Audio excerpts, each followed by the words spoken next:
దేశవ్యాప్తంగా ఏ రాష్ట్రంలో లేని విధంగా ఎక్కువ మొత్తంలో పెన్షన్ ఇచ్చే రాష్ట్రం ఆంధ్రప్రదేశ్లోనని అటువంటి పెన్షన్ పెంపు కార్యక్రమంలో భాగంగా జనవరి 3న కాకినాడలో ముఖ్యమంత్రి జగన్మోహన్ రెడ్డి పాల్గొనే కార్యక్రమాన్ని విజయవంతంగా నిర్వహించేందుకు అవసరమైన ఏర్పాట్లను సమన్వయంతో సమగ్రంగా చేపట్టాలని జిల్లా కలెక్టర్ డాక్టర్ కృతికా శుక్లా వివిధ శాఖల అధికారులను ఆదేశించారు.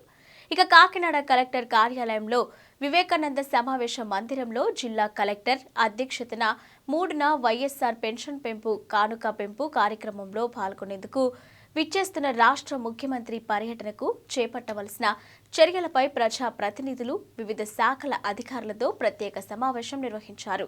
ఈ సమావేశంలో ఎమ్మెల్సీలు, ముఖ్యమంత్రి పర్యటనల సమన్వయకర్త తలశీల రఘురాం, జిల్లా collector Kritika Shukla, Kakinada city MLA Dwarampudi Chandrasekhar Reddy, Kakinada rural MLA Kurasala Kannababu, Pithapuram MLA Pendem Dorababu, housing corporation chairman Dowluri Dorababu తదితరులు పాల్గొన్నారు. ముఖ్యమంత్రి పర్యటన సందర్భంగా ప్రజలు, లబ్ధిదారులు తరలి వచ్చేందుకు అవసరమైన రవాణా వాహనాలను ఏర్పాటు చేయాలని డీటీసీని ఆదేశించారు. వాహనాల రూట్లు, పార్కింగ్, ట్రాఫిక్ నియంత్రణ, బందోబస్తు ఏర్పాట్లను పోలీసు శాఖకు సూచించారు.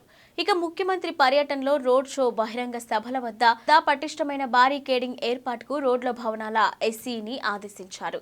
హెలీప్యాడ్, రోడ్ షో, బహిరంగ సభల వద్ద అత్యవసర వైద్య సేవలు అందించేందుకు ప్రత్యేక మెడికల్ క్యాంపులు, కాన్వాయ్లో వైద్య అధికారులతో కూడిన అంబులెన్స్లను ఏర్పాటు చేయాలని డీఎం అండ్ హెచ్ఓకు సూచించారు. బహిరంగ సభ నిర్వహణకు వేదిక, సభా ప్రాంగణం ఏర్పాట్లను పెద్దాపురం ఆర్డీఓ చేపట్టాలని కోరారు. అలాగే సభా ప్రాంగణంకు హాజరైన ప్రజలకు ఆహారం, త్రాగునీరు ఏర్పాటు చేయాలని కాకినాడ మున్సిపల్ కమిషనర్ను ఆదేశించారు. పారిశుద్ధ్య కార్యక్రమాల నిర్వహణ, టెంపరరీ టాయిలెట్లు కూడా ఏర్పాటు చేయాలని కాకినాడ మున్సిపల్ కమిషనర్ను ఆదేశించారు. ఎస్పీఎస్ సతీష్ కుమార్ మాట్లాడుతూ, ముఖ్యమంత్రి పర్యటనకు వచ్చే ప్రజలకు ఎటువంటి ఇబ్బంది కలగకుండా వాహనదారులకు ముందుగానే ఈ ప్రదేశంలో వాహనాలు పార్కింగ్ చేసుకోవాలో సమాచారం అందించాలని ఆయన పోలీసు అధికారులకు సూచించారు. ట్రాఫిక్ను క్రమబద్ధీకరించి ప్రజలకు ఎటువంటి ఇబ్బంది కలగకుండా పర్యవేక్షించాలని ఆయన ఆదేశించారు.